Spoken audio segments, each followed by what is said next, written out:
which hopefully Yes. is going to be, here we go. We are live. I'm going to begin the recording. Computer recording's underway.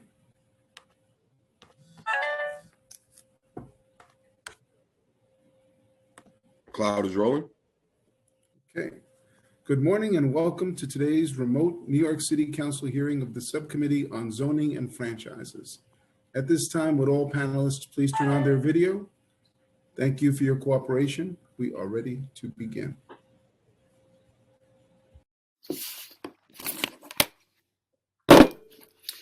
Good morning. I'm Councilmember Francisco Moya, Chair of the Subcommittee on Zoning and Franchises. I'm joined remotely today by Council Members Borelli, Barry G, Ayala, Rivera, Levin, Reynoso, and Council Members Menchaca and Van Bramer.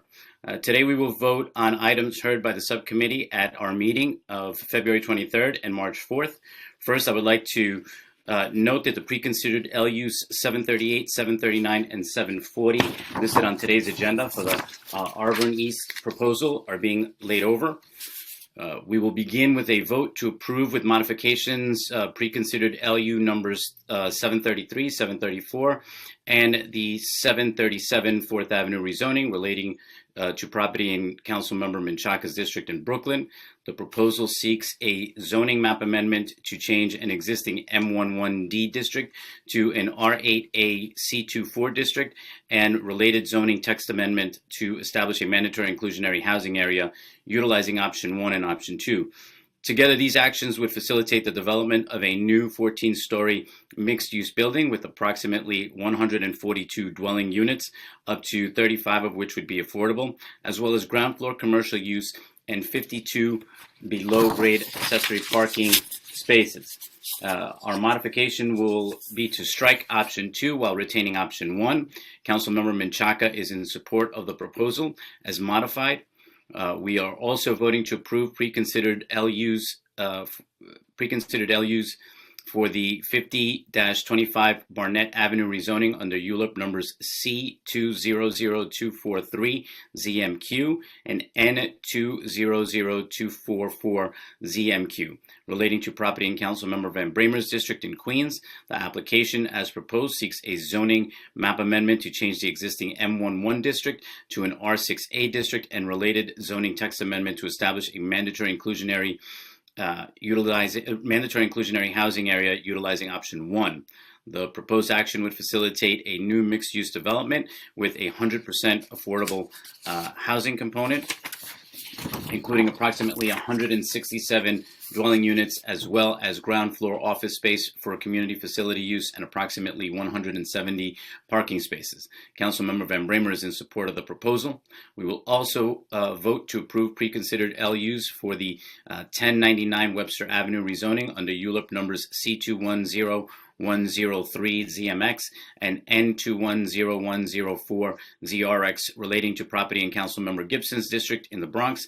The application seeks a zoning map amendment to rezone an M11 district to an R7X C24 district and a related zoning text amendment to establish a mandatory inclusionary housing area utilizing option 1.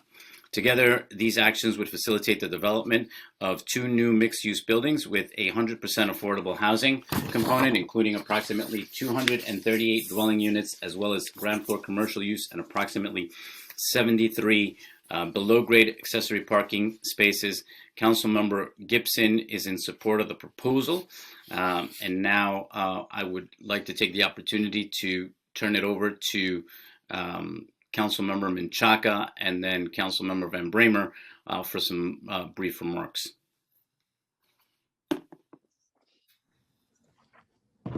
Thank you, Chair. And thank you to all my colleagues on this committee. Today, I'm announcing my support for the 737 4th Avenue rezoning proposal. The proposal is not perfect. It will not, for instance, build 100% affordable, which I believe we need to do here in the city of New York. But it does represent the clearest example of yet one of the only things that will break and reverse the cycles of displacement and gentrification forever: community-driven and accountable development. 7 years ago, when I was first elected to the city council, I promised that I would use my power to enact the community's will and I have upheld that promise. From the South Brooklyn Marine Terminal to the BQX to Industry City, I have opposed development projects that lack any means of community control, enforcement, or accountability. This project is different. From the beginning, the community board, which is the most democratic and participatory forum that we have in our neighborhood, took control of this rezoning proposal. It invited the developer to follow the community's lead, held multiple hearings open to all to decide whether or how to support the project, and democratically voted to approve the project with conditions. Over time and critical engagement, the developer agreed to meet all the board's conditions, and then it codified them in a binding contract known as a community benefits agreement. When the city, or actually when Sunset Park community was considering Industry City, that rezoning proposal, I outlined a similar framework that required a community-led process and enforcement mechanism. I opposed Industry City because none of those things happened. The community board was left divided on this proposal, meaning that there was no clear mandate for Industry City from the community. I understand why the community board has approved this project at 737 4th Avenue.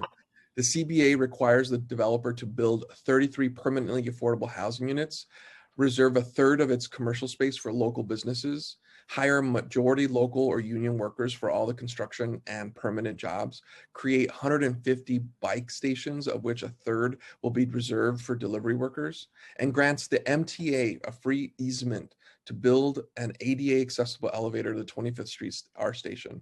Not only are these things required by the CBA, but they are required regardless of who owns the land. That means that the developer cannot turn around and sell this property and thereby undo these commitments. If the community board has approved the project with no debate, no enforcement, no accountability mechanism, I would have opposed this project. Having spent my entire time in the council supporting the board, this community board, to become more inclusive, empowering voices that for years were excluded, and using city council funding that I allocated to aid a body of dedicated volunteers, they have become experts on the city's complex land use system. I know this board has the tools and the acumen to make informed decisions, and that those decisions are made by the most representative and inclusive institution that we have in this community. I see this rezoning as an example of yet another development which has come to terms with community control and accountability. And I know others will disagree, and that is why I'm calling for a discussion where all the elected officials and the community board can come together and discuss not just this project and how we approved it, but how we can bring more equitable development to our community. Thank you so much. We need this open discussion to be happening democratically, and that's what we want, community-driven development. Thank you so much. Thank you, Councilmember Menchaca. I now want to turn it over to Councilmember Van Bramer. Thank you very much, Chair, and to the members of the committee. And before you today is the 5025 Barnett Avenue project. Some may remember that's roughly 4 years ago. A similar project came forward, but it was rejected by the community board, and I could not support it. But Phipps came back with a revised proposal that is now the most deeply affordable project that we've ever seen in my district as a council member. And it is approved by the community board and one that I support. And here's why I ask for your support as well. The project 4 years ago did not have any labor agreements. And as you may remember from the hearing, 32 BJs testified in favor of this project. And we have a promise and a commitment, written commitment of good jobs, good wages, good benefits going forward with this project and the neighboring Phipps Garden Apartments. The project 4 years ago, in terms of contextual building, was double the height of the building across the street. Phipps has come back. It is now much more contextual.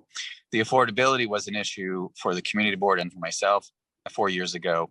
And I'm really pleased that working with Community Board 2, which is now in favor, voted in favor of this project overwhelmingly, the bans are 40% of AMI, 20% of the apartments are at 40% of AMI, including a set aside for formerly homeless families, and the highest band is at 80%. So this is 100% affordable housing with a significant chunk at the 40 and 50%. The highest band at 80%. It is deeply affordable. It's also worth noting that this project is not displacing anyone. It's being built on a surface parking lot. And those of us who say we want and need truly affordable housing have an opportunity here to actually build that truly affordable housing. So I am in full support of this. We have work to do, of course, with Phipps with respect to the Phipps Garden Apartments across the street and some of the existing issues with the tenant association. But with Community Board 2 working with us, there is an improvement plan that Phipps has agreed to. They have been working towards that and fulfilling those pledges in the improvement plan. And there are now ongoing meetings with the tenant association and Phipps, which is what we must have in order to keep and hold Phipps accountable. But this is a far different and much improved project, and one that is worthy of our support and will represent real, deep, true affordable housing in a Sunnyside neighborhood that desperately needs it. So thank you very much, Chair. Thank you, Councilmember Van Bramer. I now call for a vote to approve the preconsidered LUs relating to the 50-25 Barnett Avenue rezoning and preconsidered LUs relating to the 1099 Webster Avenue rezoning, and to approve with the modification I have described in LUs 733, 734, and 737 4th Avenue rezoning. Council, can you please call the roll? Chair Moya. I vote aye on all. Councilmember Levin. Aye on all.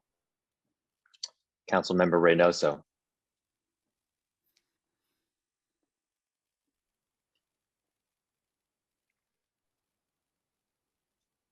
Councilmember Reynoso. I vote aye on all. Thank you. Councilmember Gordenchik. Aye on all. Councilmember Ayala.